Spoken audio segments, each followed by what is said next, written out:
Hi guys, and welcome to another episode of The Forgotten Feminine. Okay, so I'm recording this on the back of the other one because it's kind of a part two. And in the last one I talked about the suppression of masculinity, and in this one I'm going to talk about the suppression of femininity, or the denial of biology. Okay, so let's just start with one thing hopefully we can all agree on, that there are only two biological genders. You are either a male or you are a female. This is not just your genitalia. This has to do with chromosomes and all other kinds of things, hormones, all of that sort of stuff. It just is what it is. What this means is where men have this wide range of time that they can healthfully and successfully procreate, women don't. Biologically, we have a narrow window when we can both successfully, with ease, conceive of a child and gestate that child healthfully, where both the mother and the child are healthy. The older you get, the more problems you're going to have. Having said that, I know some women in their early 50s who were able to successfully have babies that were perfectly healthy, and they had pregnancies that went off without a hitch. So, I mean, it does happen, but it's not as easy the older you get. And most of them, it was like an oops. They weren't planning on having more children. They had children, younger, and, they got pregnant later in life quite by accident.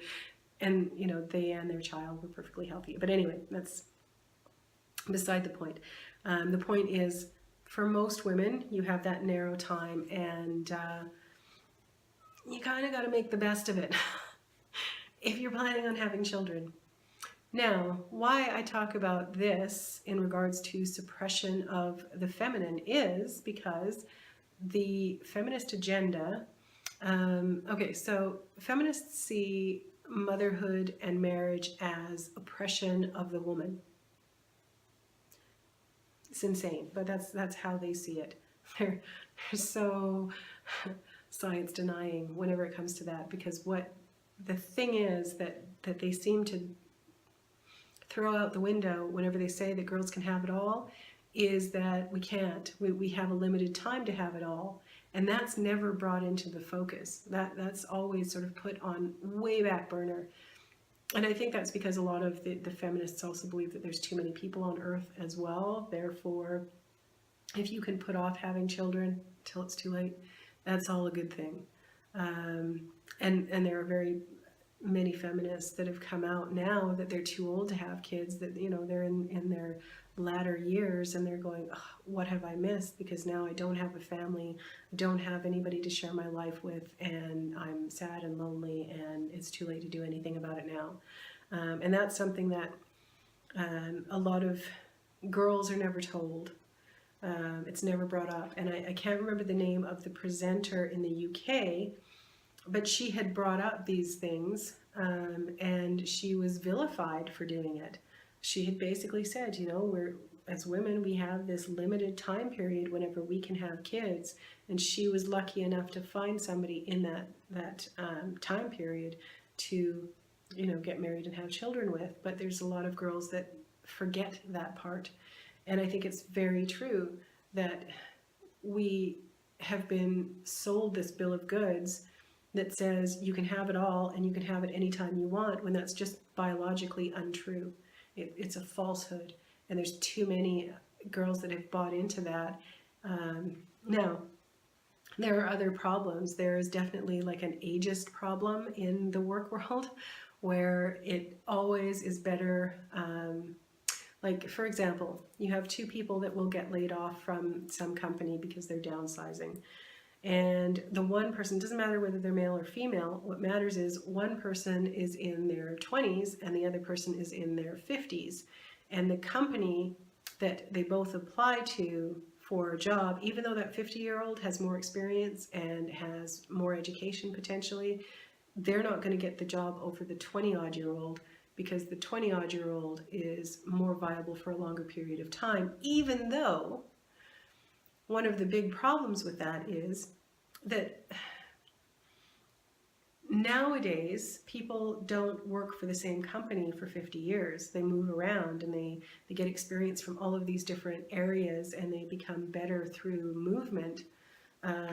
So that company loyalty isn't the big thing anymore. It's about, that 20-something-year-old having more energy and having more, that's really more energy, because the 50-odd-year-old might be more efficient and be able to get as much, if not more, done through efficiency than the 20-year-old. But the 20-year-old will be hired because of their energy and their youth and their trainability and what have you. It's an unfair situation, and those are things that need to be addressed. But that's also why it's always been this thing that, young girls are being told, go get your education, go build your career, and then you can take the time off, which it really doesn't work that well. Because again, we're faced with biological realities that we need to deal with as girls, as women. To put off having children makes it harder to have those children, and raising children takes a lot of energy. And it's also better for the kids if we're home with them and raising them and having that influence on them, where, you again have the choice. You're either home with your kids, taking care of them and raising them properly, or you're putting them in a daycare and having them put through this mill and while you go and build the perfect career. There are choices that have to be made, and you can't have both. You have to make a choice, and you have a limited time in which to make those choices. And that's why men need women and women need men. We need to have that give and take and that partnership, because together we're better off than we are separate. Whenever you have a man that can still be out earning and building that career and doing all of those things, and the woman that's able to be home having the kids, raising the kids and what have you, and whenever he gets older and is maybe, a little bit more complacent, I don't know, and she's now able to go out and do all of those things, build that career and what have you when the kids are grown, it just makes for a better world. The kids are better adjusted. The whole partnership is just better. The world is a better place, So many people are going to argue with that point. I just know it. But the big thing is, women need men. They need men that are fully actualized and willing to take on the responsibility of caring for a family. And you need to encourage them to do that, and to appreciate whenever they are willing to do that.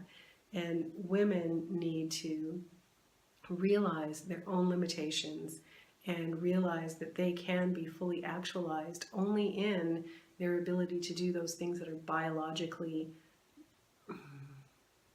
mandated within our DNA as females. We like having children. We do well in society whenever we have families. It gives us connection. It makes us better in so many different ways. And to be able to fully embrace that and be that and do that and not feel guilty about it, those are really important things, because that's the thing. And something that has come up, particularly from I was a young woman, is I feel old now, but when I was younger, the big thing was, if a woman had her children and was staying home, there was a lot of other women that were looking down on her for doing that. They saw her as less than. If she wasn't out having the big career and, growing that career, I don't know, it was like this attitude that if you wanted to stay home with your kids, you were a bad human being, that you should be out working and just put the kids in daycare and forget about them all day, because that's what daycare's for.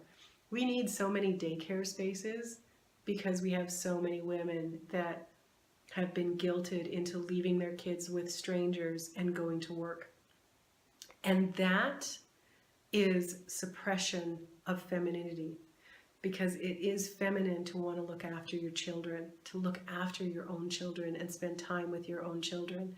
Now, I can see a very good argument for having breaks from your kids, So, you know, there may be some place in the future, if we had this utopian world where women could be women, that, you know, there would be something like, you know, daycares, or another thing that a lot of families do is, like with a lot of friends, is they'll trade off babysitting with each other so that they can each take turns throughout the month of having a day, a spa day, or just a day to just go and have some fun away from the kids, because that's good for mental health as well.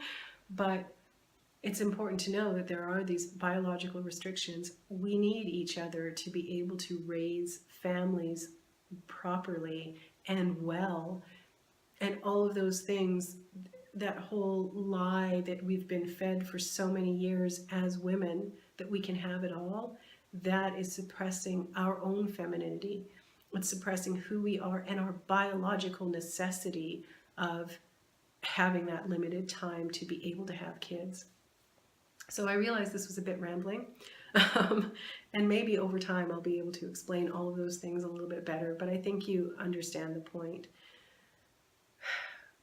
All of those things that are anti-family, anti-marriage, and even the whole idea of multiple genders, all of those things are suppressing what it means to be a woman, because you're denying the fact that women only have that limited period of time, and that we do need men, we do need to partner up with people that can help provide for us, and with other women as well, so that we can join together and be able to help each other out. I mean, those are part of the things that were so powerful about the nuclear family, and having women at home taking care of the kids.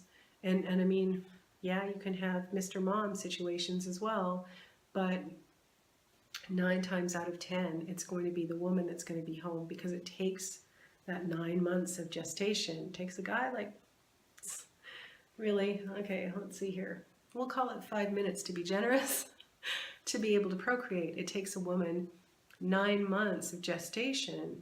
It takes then another couple of years of breastfeeding, if you're able to do that. And then, you know, maybe another child or two, and you're going to be, you know, that much farther out.